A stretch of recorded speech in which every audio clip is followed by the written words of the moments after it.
Tintin is a special kind of icon. What started as a series of comic books titled The Adventures of Tintin became something even more, from films, toys, clothes, and even a museum. But today I want to talk about the one thing no one seems to bring up: the cartoons.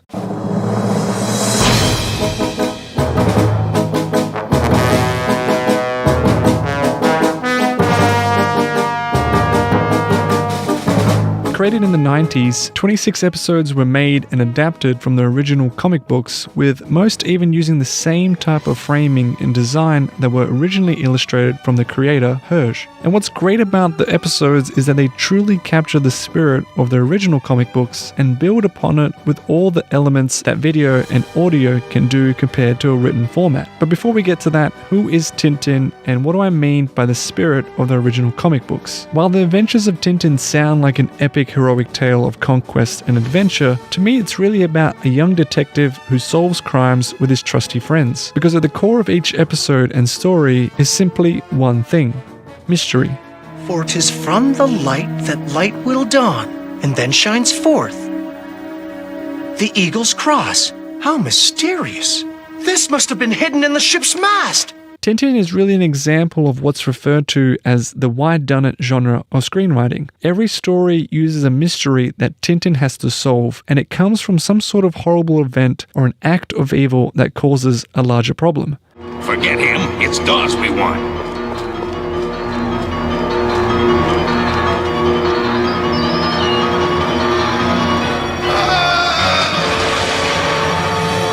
From there, we watch Tintin dive deeper and deeper into finding clues and eventually realizing a bigger reason for why everything has occurred, and a bigger-than-life discovery that explains the whole mystery. Yes, these stories are still an adventure that Tintin undertakes, but it's a quest to find the truth of the who, what, where, when, how, and importantly, why. That's the spirit of Tintin that I love, because each mystery hooks me and keeps me engaged throughout the story. It's what makes me want to read and watch the episodes over and over again. Look at this!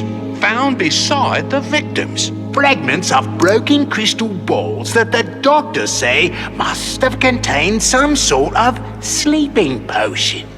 Then these are deliberate attacks. But why? Okay, so what do the episodes bring that the books can't? Most obviously, sound and motion.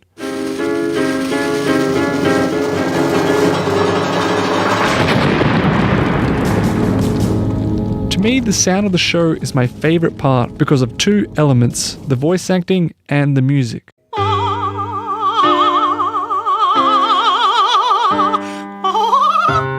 love to see how lovely I look in this mirror. I'm an Ariel. Cut! As a child, I may have had my own kind of voice for each character, but after watching the television series, I cannot unhear those voices because to me, they fit so perfectly. My jewels, my lovely jewels. Have no fear, Signora, we'll find them, dead or alive. As a young, curious reporter, Tintin's voice captures his honesty and compassion through a softly spoken tone that's both friendly, light, and enthusiastic. Chief, this is Tintin. I'm at 2117 Lakeside Avenue. You'd better come right away with reinforcements. I've got a little surprise for you. Compare this to Captain Haddock, his trusty sidekick, and a much older sea dog who loves a drink. The voice actor matches his burly drinking nature with a lower-toned, husky grit that's much more rougher to hear. Why, I'll have you clapped in irons. No one slanders Captain Haddock's stinking tub. This perfection of sound continues with the music of the show, which is scored beautifully and builds on the images from the comic books to really add atmosphere to the story. Each episode uses the music purposefully by repeating different motifs depending on the tone of the scene. There's the suspenseful motif. Captain, look! No door handles.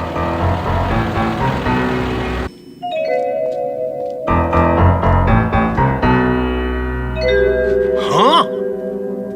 The light-hearted motif.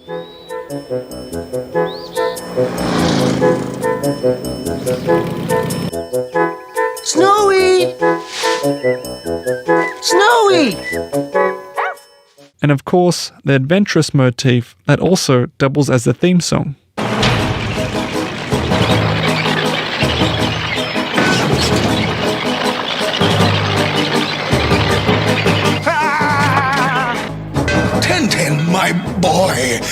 I'm so glad to see you. Don't make a move. Captain, keep an eye on them while I find Alan. Whoa! Freeze! It might seem lazy to repeat these same kind of motifs throughout the series, but because they're scored so beautifully, and since they add so much to the sense of atmosphere, to me they earn their repetition. It's clear that each motive is being used with purpose, and each piece of music is adding to the story instead of retracting from it. Every song that you hear matches the tone that was written in the original comic books. And now, ladies and gentlemen, the show must go on with Bianca Castafiore, the Melody's Nightingale.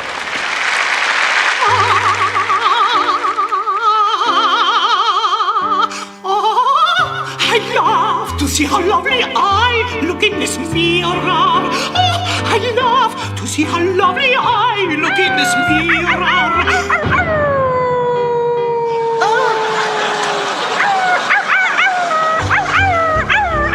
But that brings me to the element that the cartoons best capture from the original books. The characters. From Tintin to the entire supporting cast, each character is animated in the same style of drawing as the comic books, and each character's personality stays true to how each was originally created. Tuesday! Nothing. Not a flicker. Nothing at all. In the books, Tintin is the hero with a good heart and a curious sense of mind, who uses his intelligence and creativity to help those in need, which is reflected in the cartoons that do this justice. I come to bow in homage before you, great heart. Me? But Your devotion to your friend is to be honored.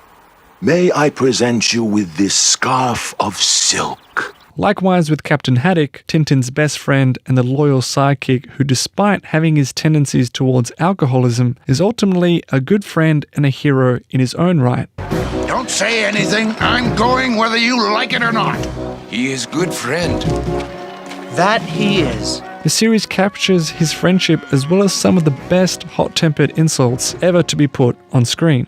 Blistering barnacles! My nerves won't stand much more of you! You flaming jack-in-the-box! Crooked yourself, you dictatorial duck-billed diplodocus! You miserable, blundering, barbecued blister! My sister has nothing to do with it. It's a scandal! And rounding out the trio is Professor Cuthbert Calculus, the highly intelligent but partially deaf physicist whose hearing disability is captured smartly in the episodes to show how his absent-minded nature often lands him and others in dangerous but comical situations. That reminds me, I wanted to pick up some postcards. Okay, but don't be too long. Yes, of course you can come along. No! Our plane leaves at noon! Okay then, wait there. I'll be back soon. But that doesn't even cover the entire scope of characters that are seen throughout the show, each which is done so well in capturing the authenticity of them in the comic books. From the clumsy Thompsons to the mustache-twirling villains, each secondary character, in their own regard, is a joy to watch. I have discovered a new metal! Congratulations, Professor. May I suggest the name? Fossilite? You may! Let's celebrate!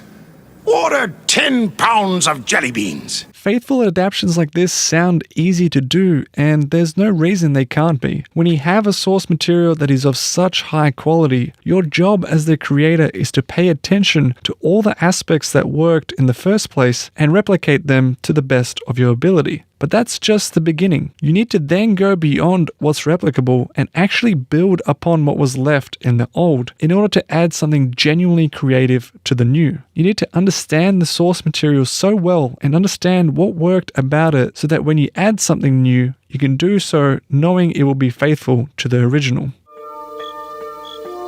I smell a story here. Come on, Snowy.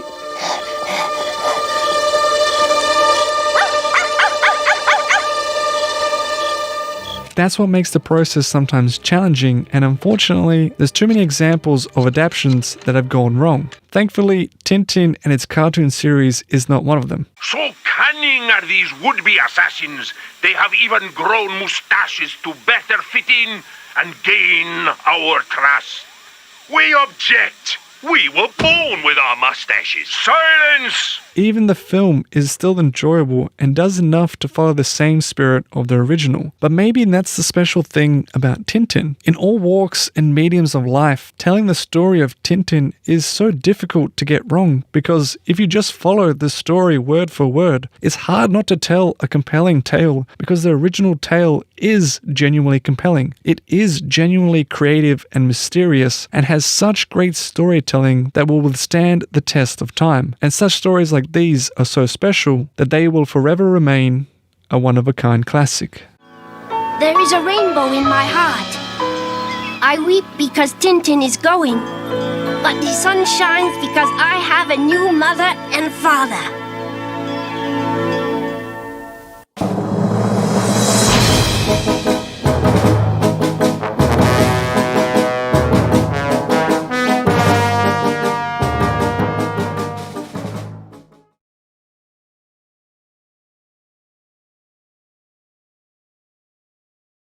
What was it about Tintin, do you think, that made him such an internationally appealing character?